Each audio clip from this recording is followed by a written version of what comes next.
반갑습니다. 점심 식사는 맛있게 하셨나요? 식당이 좀 좁고 줄을 서느라고 굉장히 불편하신 것 같아요. 그리고 사실 에너지 교육을 이틀 동안에 받으시는데요. 평소 에너지 업무를 하던 분들도 한 이틀 동안에 그 어떤 성과를 성취 이룬다는 게 상당히 쉽지 않은 일로 생각이 됩니다. 하물며 이제 이공계를 전공하지 않으신 분들이 에너지 분야를 이해하는 것은 상당히 쉽지는 않을 거라고 생각이 됩니다. 저는 가급적 가능하면 최대한도 쉽게 설명을 드리는 걸로 하겠습니다. 저는 그 에너지관리공단이 설립되던 1980년도에 공채 1기로 공단에 입사해서 2010년까지 30년 동안 주로 에너지 전략과 이용 효율 향상 부분에 대해서 업무를 주로 수행하였고, 특히 에너지 진단 업무를 오랫동안 수행을 해서 에너지관리공단에서 시행하는 이제 에너지 진단사 제도가 있습니다. 제가 국내 1호 에너지 진단사로서 에너지 진단 업무에 굉장히 많은 이제 애착을 가지고 있고, 지금도 에너지 진단 및 컨설팅 업무를 수행을 하고 있습니다. 그래서 제가 오늘 말씀드린 시간이 딱 1시간밖에 안 됩니다. 근데 진단이라고 하는 것은 그 의사가 사람을 진단하는 것과 똑같이 전문적인 그런 어떤 기술을 필요로 하기 때문에 진단 능력을 제대로 갖추려면은 상당히 오랜 그런 기간이 필요합니다. 제 경험으로 보면은 에너지관리공단에서 진단을 전담하는 직원이 한 3년 정도를 진단해야 자기 역할을 제대로 수행을 하고, 한 5년 정도를 진단하면 이제 진단 팀장 업무를 수행할 정도의 역량이 배양이 됩니다. 그거를 짧게 이제 설명을 드리다 보니까 아무리 제가 쉽게 설명을 드린다 하더라도 상당히 좀 이해하는데 좀 어려움이 있을 걸로 생각이 됩니다. 그 점을 이제 이해를 해주시길 바라겠고요. 먼저 그 강의에 들어가기 앞서서 1996년도에 노벨 화학상을 받은 리처드 E. 스몰리 박사가 주장한 바에 따르면 금세기 인류의 최대 당면 과제를 10가지를 나열했어요. 그 중에서 첫 번째 문제가 에너지 문제를 지적을 했습니다. 우리가 인구가 2008년도에 지구 인구가 60억 명이고 2050년도가 되면은 한 100억 명 정도가 될 거라고 우리가 예측을 하고 있는데, 인구 문제는 10번째로 가 있고 에너지 문제가 가장 심각한 문제로 대두가 되고 있습니다. 두 번째가 물, 세 번째가 식량, 네 번째가 환경, 이렇게 쭉 나오게 되겠습니다만은, 저도 평생 에너지 업무를 하면서 에너지의 중요성에 대해서 생각하면 할수록 굉장히 정말 중요하다고 느낍니다. 어제 교육 내용을 보니까 에너지의 정의를 교육을 받으셨더군요. 에너지 정의가 뭡니까?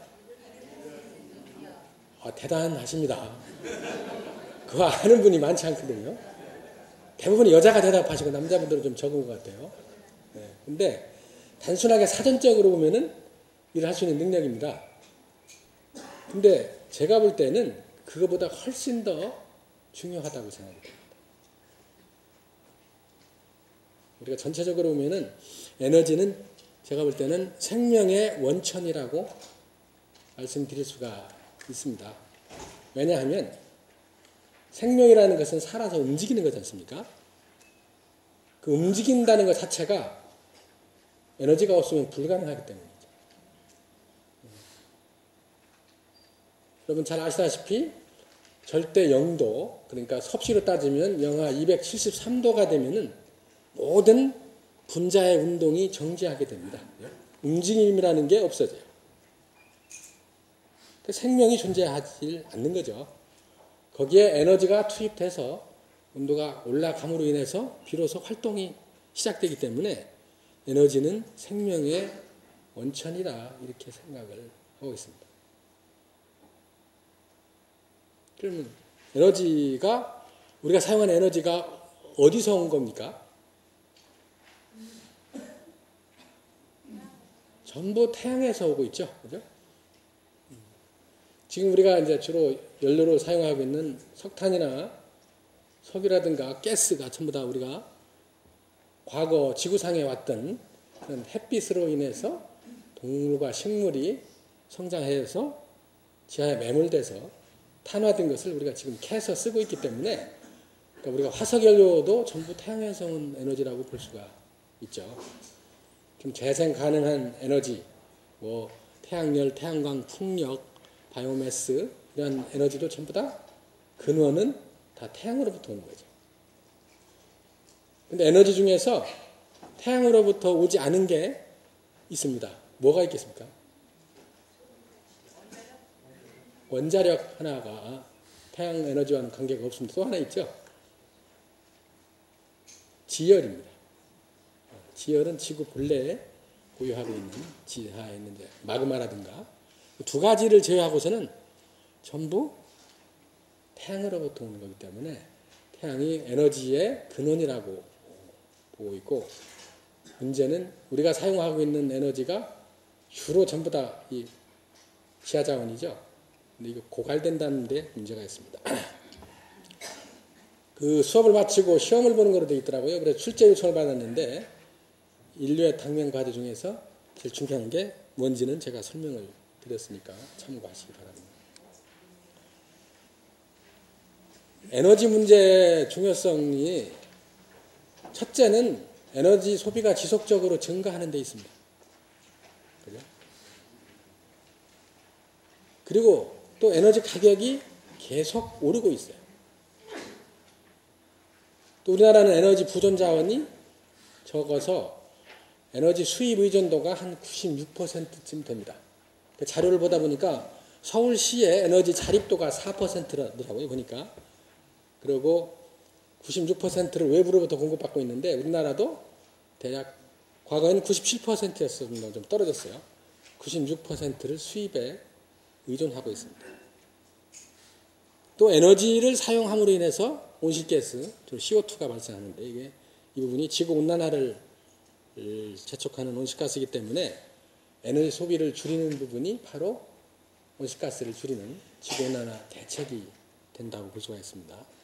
그래서 에너지 당면 과제가 뭐냐 중에서 해당되지 않는 부분이 문제가 나올 걸로 이렇게 생각이 됩니다. 그래서 정부에서는 이제 그 온실가스 감축 정책을 크게 4개 챕터로 추진을 하고 있어요. 에너지를 우리가 사용하는 부분은 크게 3군데로 나눕니다. 제일 많이 쓰는 데가 산업 부분이죠.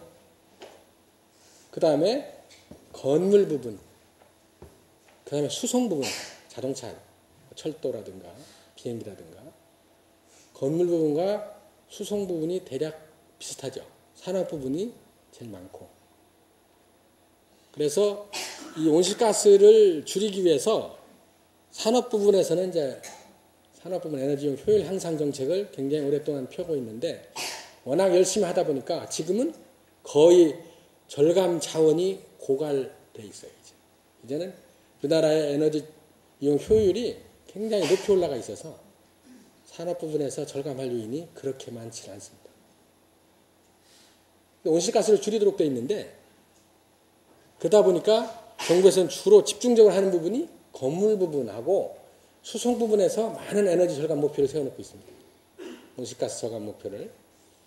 건물 부분은 아마 그 오전 시간에 설명을 드렸죠. 녹색 건축에 관한 규제가 저희 생각보다 굉장히 빠르게 진행이 되고 있습니다.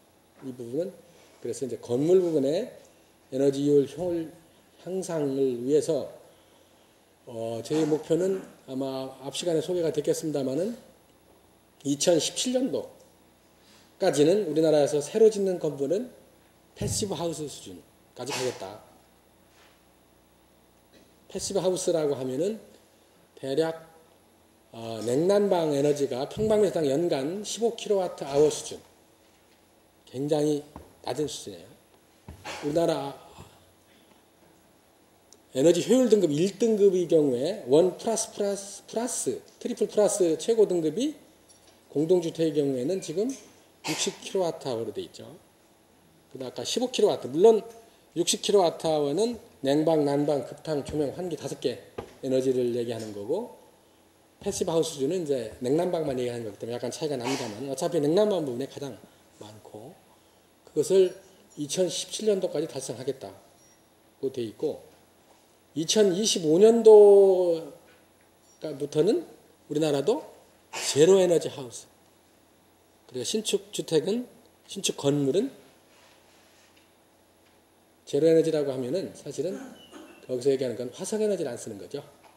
에너지를 전혀 안 쓴다는 게 아니고, 그러니까 신재생 에너지를 플러스 시켜서 화석 에너지를 안 쓰는 그런 수준의 건물만 짓도록 하겠다 하는 목표를 가지고 굉장히 다양한 방법으로 건물 에너지 전략을 도모를 하고 있습니다.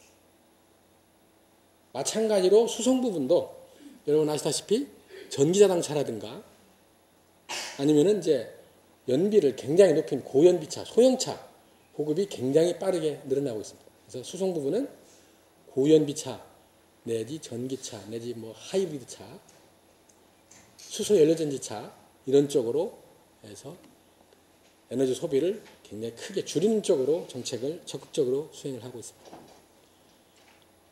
이러한 사용 부분의 절감 이외에 공급 사이드로서 재생 가능 에너지, 신재생 에너지 보급 확대를 굉장히 적극적으로 추진하고 있습니다. 오늘 주제가 이제 건물의 에너지 절감 쪽이 되겠는데요. 건물 부분의 에너지는 줄이기가 굉장히 쉬워요. 그죠? 건물은 원천적으로 두 가지 부분으로 볼 수가 있습니다. 건물 자체를 에너지 소비를 최소화할 수 있는 구조로 건축하는 게 중요하죠. 그 다음에 사용하는 부분에서 이용 효율이 높게 하는 부분. 그 다음에 전기라든가 이런 가전제품이라든가 사용기기의 효율을 높이는 부분. 그런 쪽으로 집중적으로 관리하게 되면 굉장히 비교적 쉽게 에너지 전략을 할 수가 있고, 특히 건물 구조체 같은 경우는 세 가지. 단열을 굉장히 강화하지. 그 다음에 바깥과 안으로 공기의 흐름이 차단되도록 기미를 굉장히 높입니다. 세 번째는 그렇게 되면 열이 빠져나가질 않죠. 들어가고 나가지 않는 상태에서 환기를 해야 돼요. 환기 에너지 해수 세 가지를 하게 되면은 건물 에너지 소비량을 한 90% 정도를 줄일 수가 있습니다.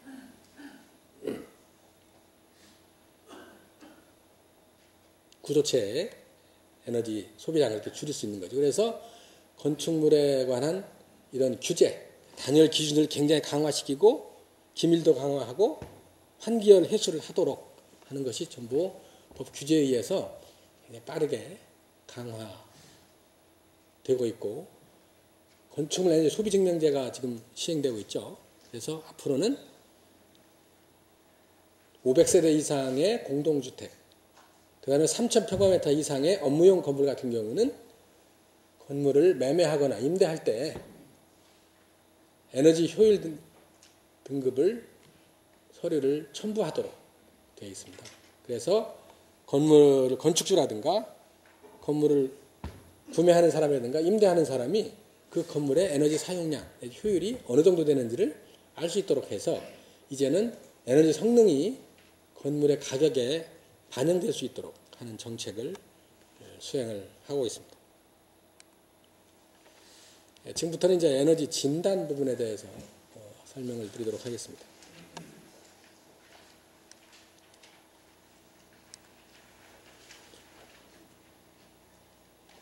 그럼 에너지 진단이라는 게 뭐냐 하는 것을 다시 한번 우리가 살펴보겠습니다. 진단 기관이 할 수도 있고 여러분처럼 개인이 할 수도 있겠습니다. 제가 말씀드리는 것은 대상 건물이 일정 규모 이상의 큰 건물을 대상으로 설명을 드립니다만은, 만약에 여러분이 적은 건물을 진단한다 하더라도 그 패턴 내지 기법은 마찬가지니까 응용을 하시면 될 것 같습니다. 에너지 사용 시설의 전반에 걸쳐서 사업장의 에너지 이용 현황을 파악하고 거기서 손실 요인을 발굴하고 에너지 절감을 위한 최적의 개선안을 제시하는 기술 컨설팅 업무라고 볼 수가 있습니다. 그래서 가장 첫 번째 들어가는 부분이 항상 현황 파악이죠. 현황 파악이라는 것은 에너지를 어디에서 얼마나 썼느냐 하는 것을 아는 거죠. 근데 여러분께서 이제 되게 큰 건물이 아니고 중소규모 여러 사업장을 돌아다니다 보면은 이러한 에너지 현황 파악에만 굉장히 어렵죠. 관리가 잘 안 되고 있기 때문에. 그렇기 때문에 아마 그것을 활용하기 위해서 이제는 우리가 전력회사라든가 도시가스 회사라든가 아니면은 지역난방공사와 같은 그런 데에서 공급한 열량을 우리가 그 공급사 측으로부터 월별 사용량을 확인하는 그런 방법을 써서 현황 파악을 하고 있는 걸로 이제 업무가 진행될 걸로 생각이 됩니다. 근데 그 부분은 이제 총량만 나오고 부분적으로는 나오질 않죠. 그 부분적으로 어디에서 얼마큼 쓰느냐 하는 것을 알기 위해서 아마 와트메타 전력량을 측정할 수 있는 장비가 지급되는 걸로 알고 있어요. 그러면은 그러한 장비를 활용해서 똑같이 어느 설비에서 얼마큼 쓰는지를 우리가 측정을 할 수 있을 겁니다. 그래서 에너지 현황을 파악할 수가 있죠.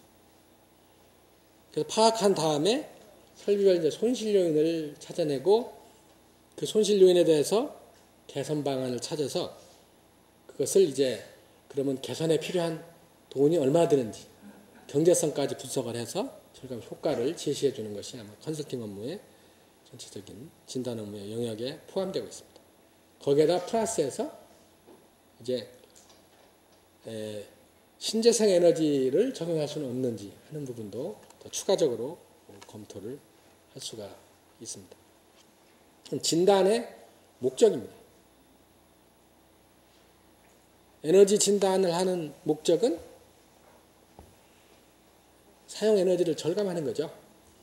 근데 절감한다고 해서 사용자가 실질적인 이익이 되는 건 아니거든요. 사용자는 에너지 비용 절감에 관심이 있을 뿐입니다. 사용량 줄이는 것은 사실 이건 국가에서 필요로 하는 겁니다. 왜냐하면은 국가에서는 전부 다 에너지를 수입하고 있기 때문에 에너지를 절약한 만큼 무역 수지가 개선되죠. 그래서 국가에서 에너지 사용 절감에 하면은 효과가 크기 때문에 여러 가지 정책적인 지원을 하고 있고 에너지 사용자는 실질적으로 내 에너지 비용이 줄일 수 있기 때문에 에너지 절감을 추진하게 됩니다. 마찬가지로 이로 인해서 온실가스 배출이 감축되고 또 에너지를 절약함으로 인해서 발전소를 덜 짓는다거나 송전시설을 줄여도 되니까 이런 사회적 비용도 우리가 줄일 수가 있습니다. 그 다음에 기업 같은 경우는 원가가 절감되기 때문에 지속 가능한 경영이 가능하게 되는 효과가 있다고 말씀드릴 수가 있습니다.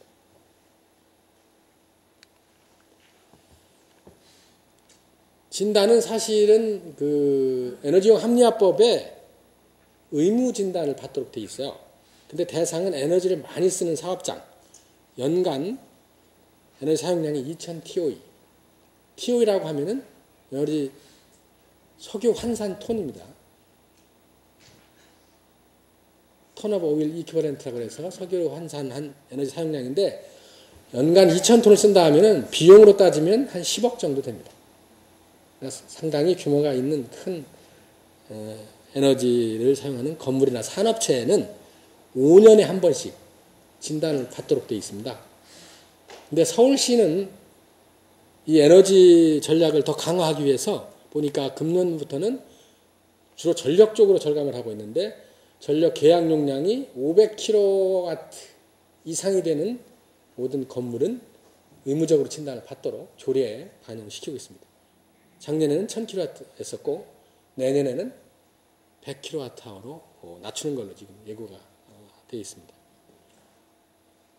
굉장히 강화된 그런 기준을 적용하고 있다고 말씀드릴 수가 있겠고 이 법정 의무 진단은 에너지 진단 전문기관으로 등록 산업통상자원부에서 등록을 받습니다. 그래서 지금까지 등록된 진단기관은 94개 기관이 있습니다.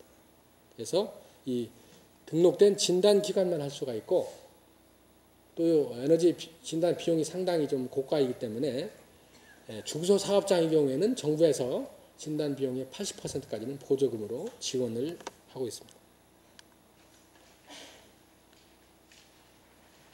진단은 지금 말씀드린 법정 의무 진단이 있고 또 우리가 지금 이걸 주관하고 있는 에스코, 에스코는 에너지 전략 전문 기업이라고 하죠.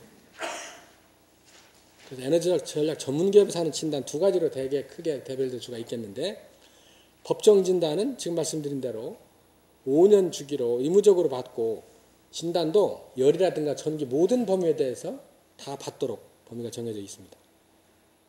중점 진단 목표는 에너지 절감 방안을 도출하는 거고 진단은 등록된 기관만 할 수가 있습니다만은 에스코 진단은 전략 시설 투자가 주목적이기 때문에 자율적으로 하는 거죠. 진단기관 내지 에스코에서 필요한 경우에 필요한 부분 대개 투자 대상의 시설 예를 들면 보일러를 교체한다든가 아니면 조명을 교체한다든가 이런 파트 부분별로 진단을 하게 되죠. 근데 특히 에스코 진단은 투자를 수반하는 부분이기 때문에 투자 경제성 분석이 굉장히 좀 깊이 있게 들어갑니다. 그래서 예를 들면 이제 실제 투자비가 얼마큼 되는 엔지니어링 능력을 요구한다. 이렇게 말씀드릴 수가 있겠습니다. 진단을 하는 순서가 있죠. 첫째는 이제 현장에 사전조사를 실시를 합니다. 대개 사전조사표를 보내서 받게 되죠.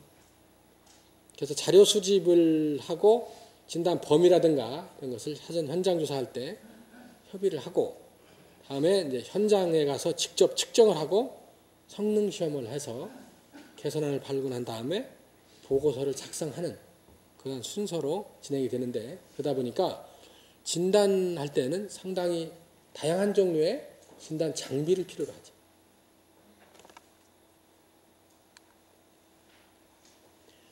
그래서 열진단 같은 경우는 진단하는 대상이 열 발생, 수송, 열 사용 세 개 부분에 대해서 진단합니다. 주로 열 설비라고 하면은 주로 냉방, 난방, 급탕이죠. 그 보일러가 주 건물 같은 경우는 주 대상이 되겠습니다. 그래서 보일러에 성능 시험을 해서 보일러 효율이 어느 정도로 운전되고 있는지 파악을 하고 보일러 효율이 아주 낮다 하면은 설비를 개체하든가 아니면은 운전이 잘못됐다고 하면 운전을 보완하도록 하고 시설이 개선이 필요하다면 시설을 개선하고 폐열 해소를 하면 되겠다 하면 폐열 해소를 한다든가 이런 개선 방안을 찾게 되고 이런 수송 부분에서 펌프라든가 이런 설비의 효율은 높게 운전되고 있는지 그 다음에 사용 부분, 주로 열교환기가 되겠죠. 이런 부분에서 어떤 절감할 수 있는 방법은 없는지를 찾아내게 되겠습니다. 다음에 전기 진단도 항상 갖게 되는데 이건 서울시에서 추진하고 있는 원전 하나 줄이기는 주로 전기 절감 부분에 집중적으로 절감 방안을 지금 현재 찾고 있습니다. 전기 부분은 수배전 부분, 그죠? 수배전이라고 하면은 저기 발전소에서 송전선을 타고 온 전기를 받는 설비, 변압기가 있죠. 그분을 수전이라고 해서 전력을 받는 데 수전 설비라고 하고 거기서 전압을 낮춰서 각 기기별로 전압을 낮춰서 보내는 설비를 배전 설비라고 합니다. 수배전 설비를 에너지 손실은 없는지 주로 변압기, 그 다음에 송전 부분의 전압 강화 쪽을 집중적으로 체크를 하게 되고 역류를 보고 또 전력 피크를 본다 그죠? 전기를 최고 많이 쓰는 거에서 기본 요금이 올라가기 때문에 피크치를 줄이는 피크 감시기를 부착하는 사업장이 굉장히 많죠. 그 다음에는 이제 동력 설비. 동력 설비는 쉽게 말씀드리면 모터가 붙어 있는 설비입니다. 전기를 쓰는 데를 보면은 제일 많이 쓰는 데가 조명이죠. 건물 같은 경우에. 그 다음에 전열 설비. 그다음 콘센트. 그 다음에는 모타죠. 모타는 주로 펌프라든가 송풍기라든가 또 엘리베이터도 모타가 붙어 있죠. 이런 동력 설비 구분이 됩니다. 그래서 펌프라든가 송풍기 이런 부분에서 또 냉동기 이런 부분에서 효율적으로 운영되고 있는지 하는 것을 체크를 하게 되는데 이 부분이 하나하나가 전부 다 전문적인 내용이고 또 이 내용은 다음 시간에 보면은 보고서 작성 방법이 또 있고 또 그 다음에는 또 전력 부분에 대한 절감 방안이 주로 계속 강의가 이어지기 때문에 저는 개략적인 내용을 설명을 드리고 넘어가도록 하겠습니다. 에너지 현황 분석인데 첫째는 그럼 에너지를 뭐를 쓰느냐? 대개의 경우는 두 가지죠. 전기와 도시가스를 주로 씁니다. 도시가스가 안 들어가는 곳에는 LPG를 쓰는 경우도 있죠. 또 일부는 외부에서 열을 공급받는 경우도 있고 또 극히 소수는 바이오매스 그러니까 우드 펠렛이라든가 이러한 부분을 사용하는 경우도 있습니다만 대부분은 일반적으로는 전기와 도시가스를 사용하고 있습니다. 그러면 이제 그 다음 단계로 사실은 에너지 사용 배분도를 만들게 되는데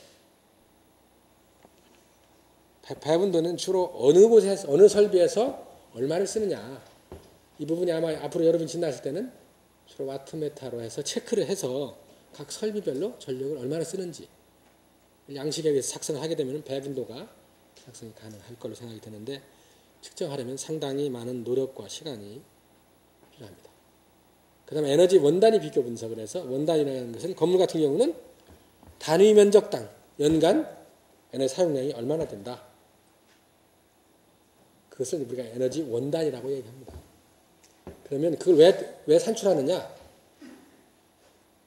우리 건물에서 비슷한 우리 병원이면 병원, 호텔이면 호텔, 아니면 동일한 슈퍼마켓이면 슈퍼마켓에서 그 원단위가 다른 사업장과 비교해서 해보면 우리 사업장이 많이 쓰는지 적게 쓰는지를 판단할 수 있는 비교 잣대가 되기 때문에 원단위를 선정해서 우리가 비교하게 됩니다. 그러니까 벤치마킹 한다고 주로 얘기를 합니다. 타 사업장과 비교하는 부분입니다.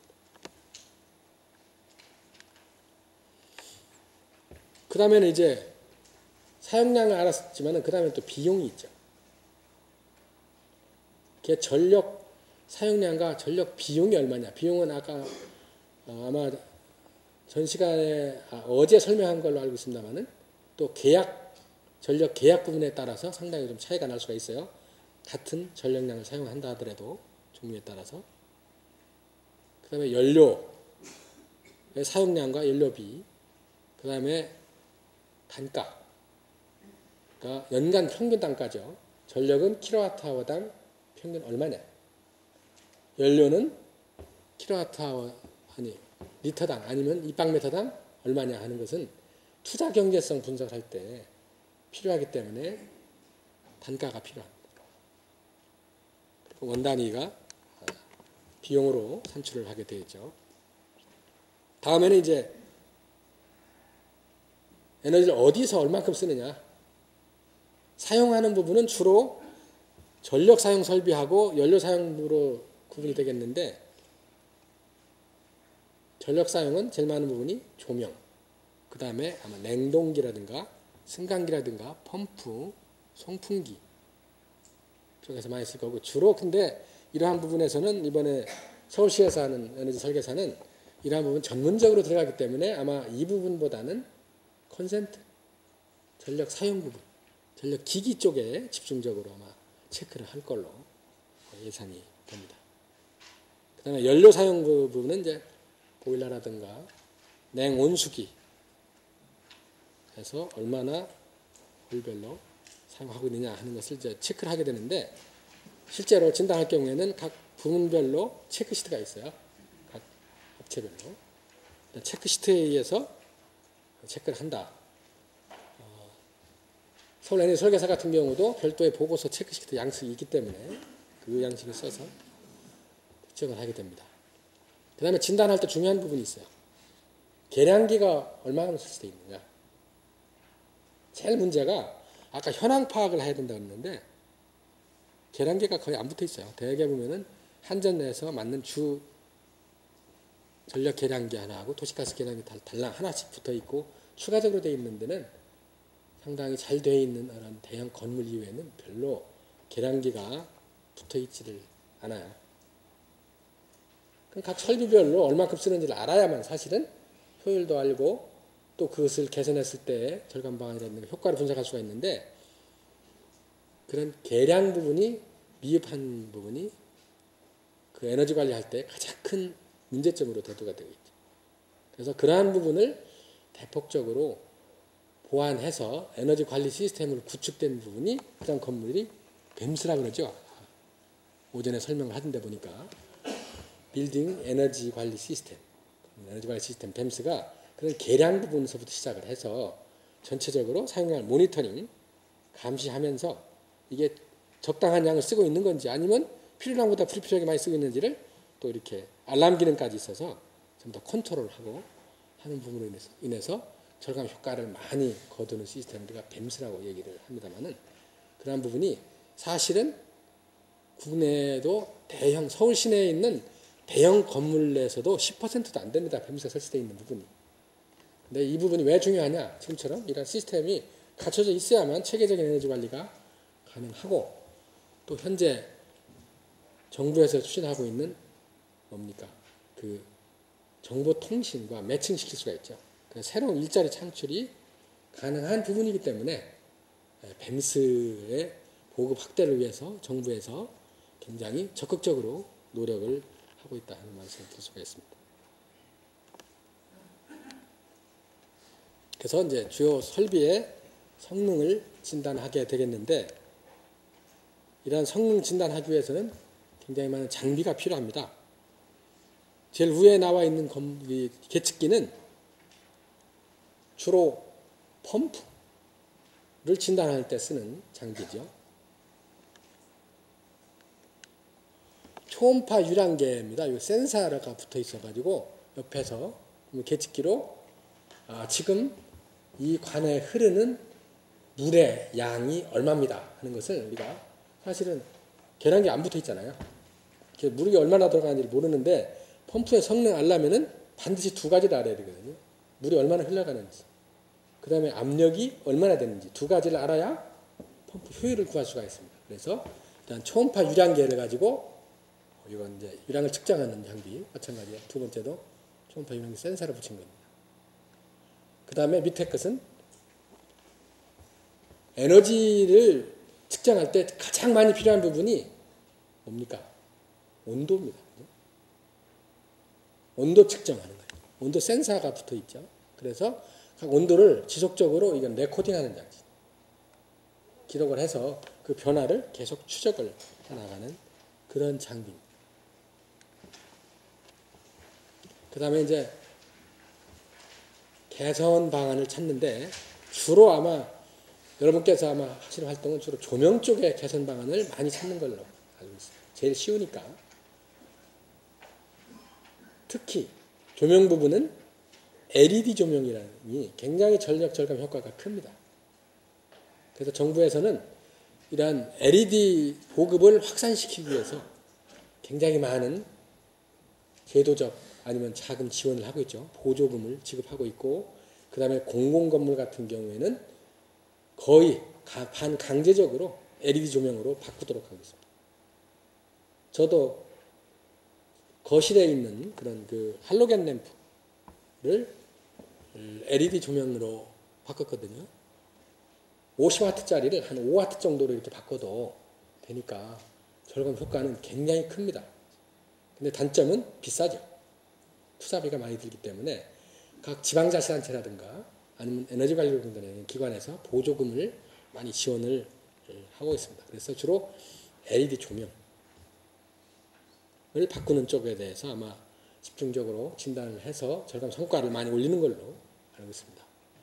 그 다음에 냉난방 부분은 설비를 주로 개체를 할 거냐, 효율이 많이 떨어져 있으면 설비를 바꿈으로 인해서 효율을 올릴 수가 있는데 다만 건물에서는 예를 들어서 보일러 같은 경우 겨울철에만 주로 가동을 하죠. 그 다음에 산업체에 비해서 에너지 사용량이 그렇게 많지 않기 때문에 효율이 좀 낮다 하더라도 투자 경제성을 확보하는 게 쉽진 않아요. 설비 개체 같은 경우는 상당히 좀 아주 효율이 낮은 설비에 대해서만 이제 가능한 걸로 대략 판단이 되고 있고, 폐열의 수는 보일러 같은 경우에는 반드시 배기가스가 나오게 돼 있죠. 그죠? 연료를 떼면은 배기가스가 나와요. 그 가스가 온도가 낮으면 낮을수록 보일러는 열을 많이 흡수한 거기 때문에 효율이 높은 거예요. 배기가스 온도를 보고 이게 높다 하면은 폐열해수 장치를 붙여서 에너지를 해수를 해서 다시 사용하는 경우가 상당히 많이 있죠. 연료 전환 같은 경우는 이제 앞으로는 이제 우드 펠릿 같은 경우도 우드 펠릿이라고 하면은 나무를 가루로 이렇게 톱밥처럼 이렇게 가루로 만들어 가지고 그것을 접착제를 넣어서 다시 국수처럼 이렇게 연결시켜서 잘라낸 거죠. 이렇게 생긴 그런 펠렛, 그런 연료라고 부르고 있는데, 그러한 연료도 이제 거의 가스나 오일처럼 전자동 운전이 가능하기 때문에 이런 우드 펠릿 보일러도 앞으로 이제 건설 쪽에서 주로 신재생 에너지의 의무 비용이 높아지기 때문에 사용이 늘어날 걸로 예측을 하고 있습니다. 그 다음에 이제 보온이 파손된 데가 많이 있죠. 그런 부분은 이제 보온을 강화하도록 절감 방안을 제시를 할 수가 있겠습니다. 그 다음에는 이제 에너지를 생산하는 부분, 전략하는 것도 중요하지만 생산하는 것도 중요하죠.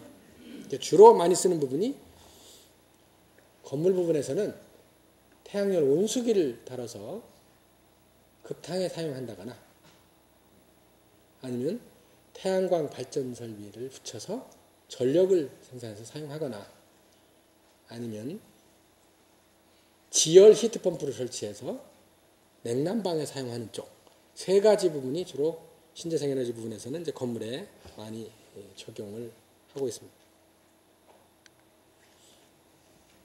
진단 장비는 여러 가지 적외선열 화상 카메라, 여러분이 이렇게 찍으면 왜 텔레비에서 갖고 나오면 온도 분포가 나오죠. 그런 장비가 과거에는 대당 한 1억까지 비쌌습니다. 지금 한 300만 원 정도면 좋은 걸 살 수가 있어요. 그만큼 가격이 많이 떨어져 있어서 우리 진단할 때 많이 쓰고 있죠. 아까 말씀드린 초음파 유량계라든가 디테일 압력계, 온도계, 가스 분석기, 보일러 같은 거 진단할 때 쓰는 거죠. 온도계. 그래서 에너지 진단 장비는 주로 온도계, 유량계, 압력계 이런 걸 씁니다. 주로 많이 쓰는 부분이. 진동계 같은 거 쓰겠습니까? 안 쓰겠습니까? 별로 진단에 필요 없어요. 그런 부분에 좀 기억을 해 주시기 바랍니다.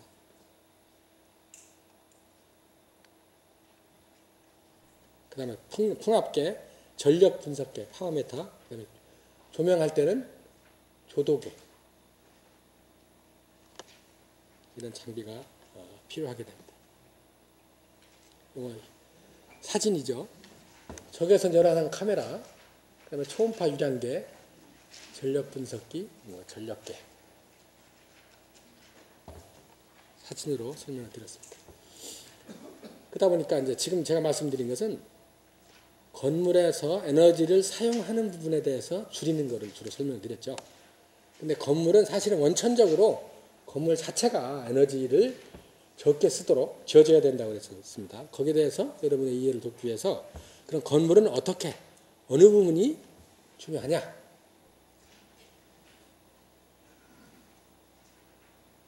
건물은 남향이 굉장히 중요해요. 가장 좋은 부분은 남동, 동쪽으로 약간 틀어진 남동향이 가장 좋습니다. 좋다는 얘기는 여름철에 냉방 부분에서도 에너지가 소비를 더 줄일 수가 있고, 겨울에 난방 부분에 에너지를 더 줄일 수가 있어요. 그래서 옛날부터 이제 우리가 남향을 우리가 선정을 하게 되는데,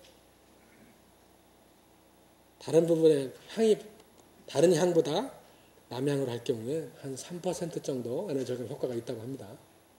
3%입니다.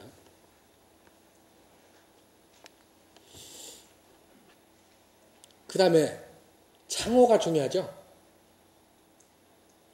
건물에서 열을 제일 많이 빠져나가는 부분이 창문입니다. 그래서 창호가 가능하면은 적은 게 에너지 소비가 적습니다. 창호는 일반적으로 특히 북쪽의 경우에는 창호가 적게 돼요. 근데 요새는 우리나라 건물이 계속 문제가 되고 있죠. 커튼월이라고 그래가지고 외벽 전체가 그냥 유리로 되어 있어요. 물론 그 유리의 성능이 아주 좋아졌습니다만은 그렇다 하더라도 원천적으로 에너지 손실이 많죠. 그 부분이 잘 개선이 잘 안 되고 있는 부분이 좀 안타깝습니다. 그래서 창호는 적을수록 에너지가 절약됩니다. 또 중요한 게 있죠. 창유리. 과거에는 이제 처음에는 단창이 했었죠. 그러다가 이중창으로 바뀌었죠. 그 다음에 페어글라스는 유리와 유리 사이에 공기가 들어가 있는 거죠. 근데 지금 요새 나오는 것은 국내에도 이제 건물에 대한 규제가 굉장히 강화되다 보니까 특히 창호의 열 관리율과 기밀 유지에 대해서 굉장히 규제가 강합니다. 그러니까 과거에 지은 건물하고 지금 짓는 건물하고는 성능 차이가 굉장히 많이 나요. 법적 규제가 강화되어 있기 때문에. 그래서 창도 보면은 이제는 국내에서 아주 좋은 고기밀 단열 창호가 나오고 있어요. 그리고 그 유리와 유리 사이에 과거에서는 이제 공기가 들어가 있었는데 지금은 이제 아르곤을 주입까지 한 그런 3중창까지 나오고 있죠. 공기보다 아르곤이 왜 유리하냐 하면은 여러분 아시다시피 열 전달은 세 가지 형태로 열이 전달이 되죠. 첫째는 전도입니다. 그죠? 요 바깥에 하고 안쪽과 온도 차이가 나면은 열이 이동이 되죠. 그 벽 사이에 전도에 의해서 물건과 표면 접촉 전도에 의해서 열 전달이 일어납니다. 그걸 차단하기 위해서 스티로폼이라든가 단열재를 넣죠. 굉장히 두껍게 넣습니다. 지역별로 우리가 기준이 차이가 많이 납니다만은 적어도 최소 100mm 이상 스티로폼을 우리가 단열을 하도록 기준이 정해져 있죠. 그런 전도에 의해서 전열이 일어나고 두 번째는 대류입니다. 대류는 공기의 이동. 지금 이 부분에서는 이제 공기의 이동에 의해서 열 전달이 일어나죠. 열 전달은 온도가 높은 곳에서 낮은 곳으로 열이 흐르는 거예요. 그 다음에 세 번째는 복사죠. 복사는 아시다시피 태양에서 지구로 오는 에너지 열 전달이 복사열이죠. 그건 중간에 공기도 없고 접촉도 안 되니까 100% 복사에 의해서 오지만 이 환경에서는 복사와 대류에 의한 열 전달이 동시에 일어나고 있죠. 이 벽체에서는 전도에 의한 열 전달. 그걸 차단하기 위해서 우리가 창유리를 갖다가 이렇게 여러 겹을 하고 공기가 흐르면 공기는 분자죠. 산소, 질소, 분자로 구성되어 있기 때문에 대류가 일어납니다. 그 대류를 차단하기 위해서 단원자 기체인 아르곤을 주입하는 거죠. 그러면 그 사이에서 대류 현상을까지 차단할 수가 있어요. 유리만 가지고서는 그만 가지고서는 차단이 잘 안 되기 때문에 우리가 에너지용 효율이 높은 로이 유리라고 그러죠. 로이 유리는 유리막의 껍 표면에다가 은으로 코팅을 한 거예요. 굉장히 좀 값은 비쌉니다. 그렇지만 이러한 단열 효과가 굉장히 뛰어나기 때문에 대개 이제 우리 저런 커튼홀이라든가 저런 건물은 로이 유리를 써서 열을 차단을 하고 있죠. 비용을 올라간다 하더라도 성능이 굉장히 우수합니다. 여러분 로이 유리를 기억을 해 주시기 바랍니다.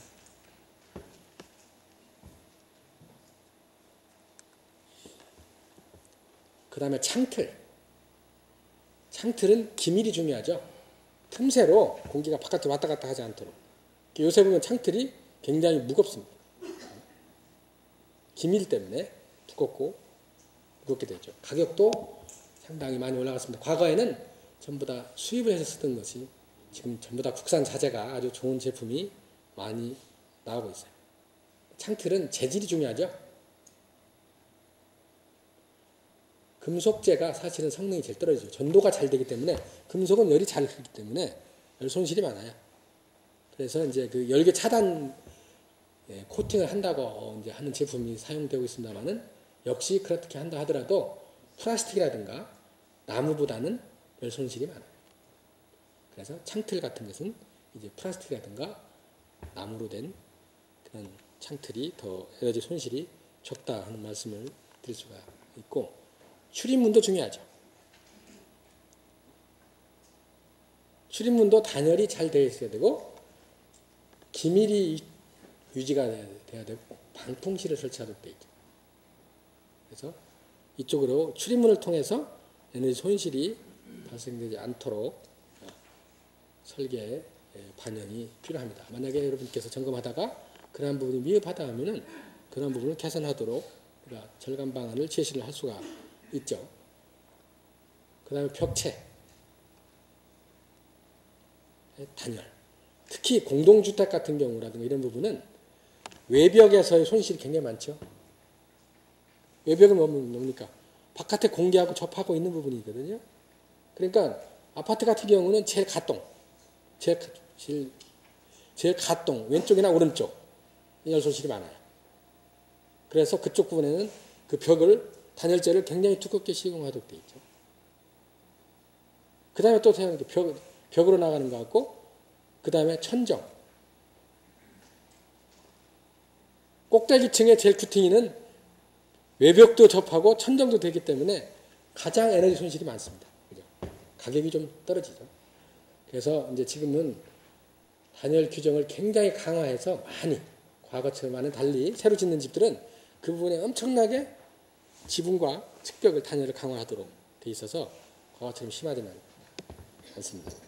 또 열쇠 나가는 데가 바닥이죠. 건물 열쇠 나가는 데 보면 외벽, 천장, 바닥, 그 다음에 앞뒤에 창입니다. 바닥 같은 경우도 열 손실이 많기 때문에 1층이 겨울에 과거에 춥다는 얘기가 많이 나왔어요. 새로 짓는 그런 건물은 이제 1층 바닥의 단열도 대폭 강화하도록 요구를 반영을 하고 있습니다. 최상층 지문. 다음에 이제 가장 대표적인 사례로 보일러 같은 경우를 진단하는 사례를 굉장히 빠르게 설명을 드리도록 하겠습니다. 보일러는 우리가 난방용을 하기 위해서 보일러를 쓰게 되는데 주로 건물에 쓰는 것은 온수 보일러입니다. 온수 보일러는 주로 100도씨 이하에 쓰는 거고, 그 다음에 스팀 보일러는 100도에서 한 250도, 그 다음에 그 이상의 온도는 열매체 보일러를 사용하는데 건물은 온수 보일러입니다. 그래서 보일러의 종류, 노통연관, 수반식, 온수 보일러, 관류형 보일러, 열매체 보일러가 있는데 주로 지금은 관류형 보일러를 많이 쓰고 있습니다. 그래서 대수 분할 운전을 하고 있죠. 용량이 작죠. 그래서 여러 대, 이제 열부하가 많이 걸리면은 여러 대를 가동하고, 그 다음에 적게 걸릴 때는 이제 가동 대수를 줄이는 방식이 굉장히 에너지 절감 효과가 크기 때문에 지금은 그런 방식으로 가장 많이 쓰고 있습니다. 그래서 보일러의 관리 대상은 특히 이제 형식과 용량도 선정도 중요하지만 보일러는 물을 끓이는 거기 때문에 수질 관리가 굉장히 중요해요. 그래서 이제 우리가 연수라는 상수를 쓰거나 아니면 순수. 근데 연수를 쓰는데 건물은, 일반적인 건물은 주로 연수를 씁니다. 연수는 이온 교환기를 거쳐서 양이온이라든가 음이온을 제거한 그런 물 정도를 보일러에다가 넣어야만 보일러 안에 물때가 안 생깁니다. 물을 넣고 계속 물을 끓이기 때문에, 데우기 때문에 열 손실이 두 가지가 있죠. 안으로 물때가 끼든가 아니면 불때는 쪽에 끓임이 끼든가. 그렇게 하면은 보일러의 효율이 떨어지고, 효율이 떨어지면은 배기가스 온도가 올라갑니다. 그래서 배기가스 온도하고 산소 농도만 체크를 하게 되면은 보일러가 정상적인 가동하는지 안 하는지를 우리가 알 수가 있어요. 보일러 연료는 연소의 3요소는 연료하고 온도, 산소가 들어가는데 우리가 연료라 하면은 두 가지입니다. 타는 성분은 연료 중에 포함된 탄소하고 수소만 우리가 쓰는 거예요. 타는 거죠. 탄다는 얘기는 공기 중에 산소하고 화학 반응을 일으키는 거예요. 그래서 탄소는 타서 아까 말씀드린 이산화탄 CO2가 되고, 수소는 타면은 물이 됩니다. 그래서 이제 그 주로 문제가 되는 것은 탄소 성분이 많은 그런 연료는 온실가스가 많이 발생하죠. 그 탄소 성분이 가장 많은 연료가 석탄. 그 다음에 기름. 가스가 제일 적어요. 수소가 많고.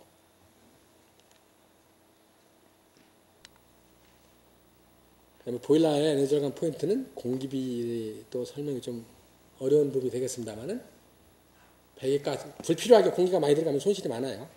그걸 판단하는 기준이 배기가스 중에서 아까 말한 가스 분석기로 O2 산소 농도를 재서 이게 3%를 초과한다 하면은 불필요하게 공기가 많이 들어가는 겁니다. 그래서 그런 것을 우리가 판단할 수가 있고, 온도가 높다 하면은 폐열 해소를 해서 하게 되는데, 이건 업체마다 다 다르죠. 굉장히 에너지 관리 잘하고 있는 데는 용량이 큰 보일러의 경우에도 배기가스 온도가 60도 정도밖에 안 돼요. 전부 열을 해소해서 쓰기 때문에. 근데 100도가 넘는다. 100도 정도가 아마 보편적인 평균치가 나올 거예요. 근데 예를 들어서 120, 30도를 초과한다면은 열 손실이 굉장히 많은 거예요. 그래서 그때는 폐열 해소 장치를 설치를 해야 된다. 이렇게 말씀드릴 수가 있습니다. 보일러를 측정하기 위해서는 이런 장비가 필요하고, 우리가 성능 시험한다는 얘기는 열정산을 만드는 거죠. 열정산을 한다는 얘기는 들어가는 거는 연료를 태우는 열량이지만 나오는 부분에서 손실되는 게 없는가. 배기가스 이런 열량이 3.7%면 굉장히 적잖아요. 더 해소할게요. 이건 효율이 좋다. 이렇게 말씀 90%가 넘죠. 효율이. 이게 만약에 적고 이게 크다 하면 보일러 효율이 떨어진 거거든요. 이것을 어떻게 하면은 올릴 수가 있겠느냐 하는 개선 방안을 보고서에 쓰는 것이 이제 진단이 되겠습니다.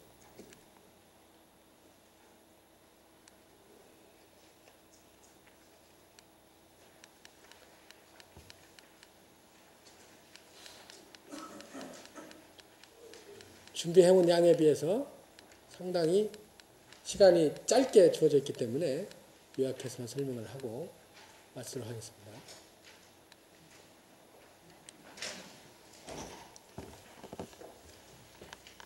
교재가 지금 이제 제가 제출한 교재보다는 상당히 범위가 이제 축소돼서 3시가 됐어요. 말씀드린 내용 중에서 혹시 여러분께서 질문 사항이 있으면 질문을 해주시기 바랍니다.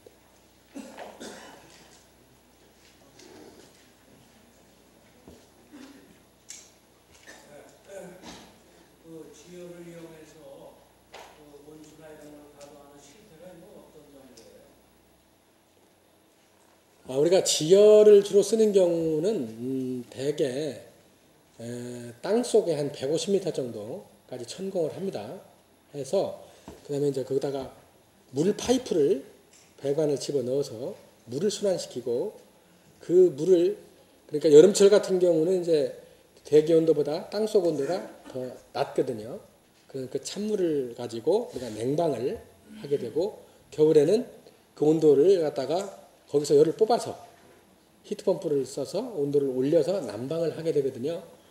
근데 워낙 천공 비용이 좀 비싸기 때문에 건물이 의무화되어 있어서 각 부분적으로 파트별로 냉난방에 쓰든가 하는 쪽으로 규모가 전체적으로 이제 지열하는 경우는 그렇게 많지는 않고 부분적으로 지열을 해서 냉난방 내지 급탕을 쓰는 쪽으로 해서 법적인 요구사항을 충족시키는 수준으로 현재는 하고 있습니다.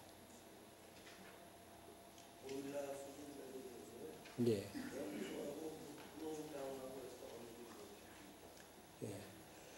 그 부분은 이제 사실 좀 전문적인 내용이죠. 그죠?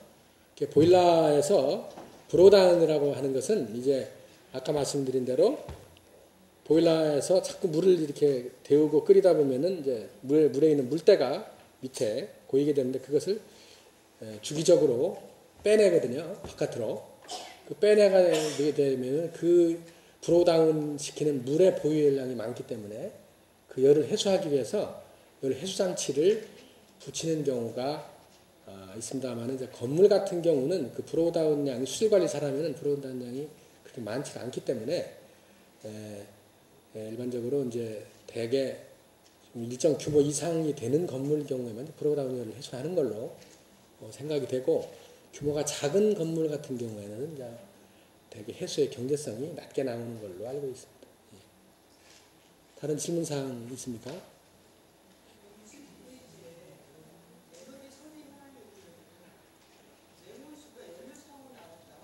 예.